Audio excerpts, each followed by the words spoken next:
Hi നമസ്കാരം. ഞാൻ big Boss season 6നെ കുറിച്ച് പറയാനാണ് നിങ്ങളുടെ മുന്നിലെത്തിയിരിക്കുന്നത്.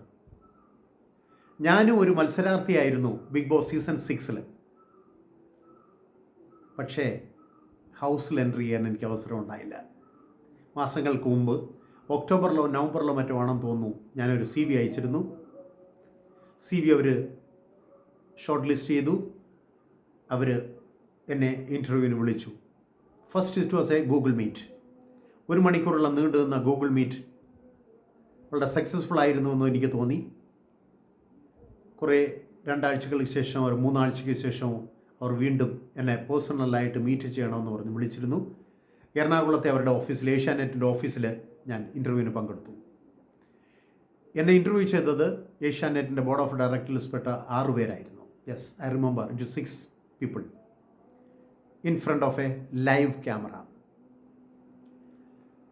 അവർ നേരത്തെ ചോദിച്ചിരുന്ന അതേ ചോദ്യങ്ങളും കുറേ മറ്റ് ചോദ്യങ്ങളും ഒക്കെ ചോദിച്ചിരുന്നു. ഏകദേശം ആ ഇൻ്റർവ്യൂ 1 മണിക്കൂറും 1.5 മണിക്കൂറിൽ കൂടുതൽ നീണ്ടു നിന്നു. ഐ വാസ് ഹോപ്പിംഗ്, അവർ വളരെ ഹാപ്പി ആയിരുന്നു. Even I was also happy that I will be selected. I was hoping that I will be selected.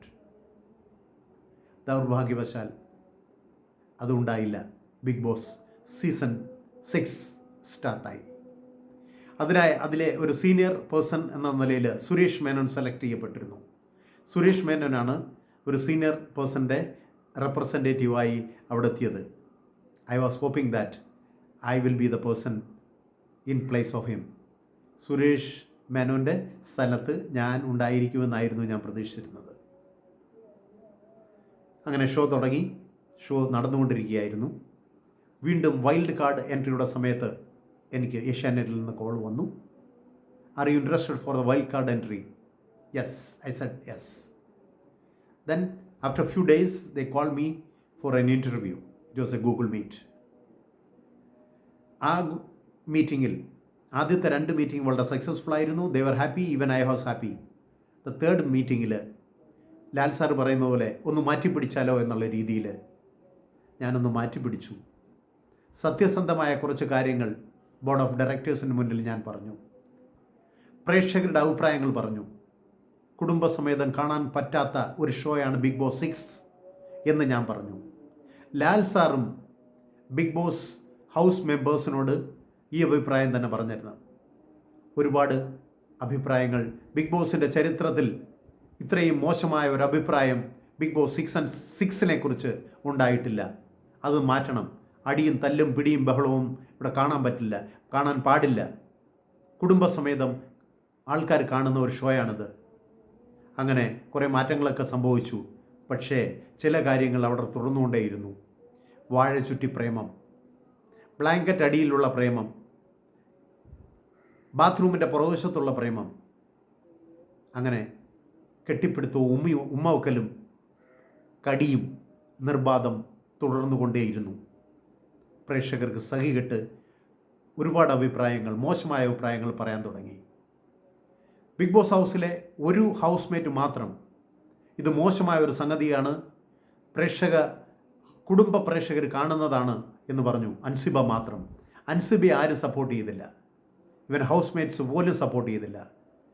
Big boss support ചെയ്തില്ല. ലാൽ സാർ സപ്പോർട്ട് ചെയ്തില്ല. അത് നിർബാധം തുടർന്നു. അത് അതിനെക്കുറിച്ച് വളരെ മോശമായി സംഗതിയാണ് നടക്കുന്നതെന്ന് ഞാൻ അവരെ ക്രിട്ടിസൈസ് ചെയ്തു. ഞാൻ വളരെ നിശിതമായി അവരെ വിമർശിച്ചു. അവരെയല്ല വിമർശിച്ചത്, അവിടെ നടക്കുന്ന സംഭവത്തെക്കുറിച്ച് വിമർശിച്ചു.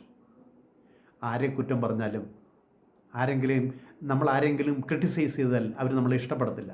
അവരെക്കുറിച്ച് മോശമായ കാര്യങ്ങൾ പറഞ്ഞാൽ അത് അങ്ങനല്ല, ഇങ്ങനെയാണ്, നിങ്ങൾ ചെയ്യുന്നത് മോശമാണെന്ന് പറഞ്ഞാൽ അവർ നമ്മളെ ഇഷ്ടപ്പെടത്തില്ല. അതുതന്നെ സംഭവിച്ചു. Asianet team, Big Boss team, board of directors എന്നെ സെലക്ട് ചെയ്തില്ല. അവസാനം അവരെന്നോട് പറഞ്ഞത്, നിങ്ങളെ വീട്ടിലേക്ക് കടത്തിവിട്ടാൽ നിങ്ങൾ നല്ലൊരു മത്സരാർത്ഥിയാണ്, നിങ്ങളുടെ ഇത്രയും ദിവസമായിട്ടുള്ള നിങ്ങളുമായി നടന്ന സംവാദത്തിൽ ഞങ്ങൾ വളരെ ഇഷ്ടപ്പെട്ടു, പക്ഷേ നിങ്ങൾ ആ വീട്ടിലേക്ക് ചെന്നാൽ 2 ദിവസം പോലും നിങ്ങൾ അവിടെ തുടരില്ല. ഞാൻ പറഞ്ഞു, സാർ ധാരാവി എന്ന് കേട്ടിട്ടുണ്ടോ? സാർ, ഞാൻ ധാരാവിയിലും ജീവിച്ചിട്ടുണ്ട്. ലോകത്തിൻ്റെ ഒരുപാട് രാജ്യങ്ങൾ ഞാൻ സന്ദർശനം നടത്തിയിട്ടുണ്ട്.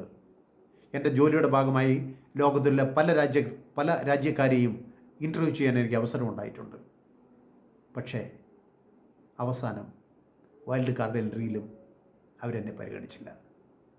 അങ്ങനെ ബിഗ് ബോസിലേക്ക് എനിക്കെത്താൻ പറ്റിയില്ല. Hoping to be there may be in next season. Thank you. Thank you, Big Boss team, for interviewing me and giving me an opportunity to appear in front of you. Thank you very much.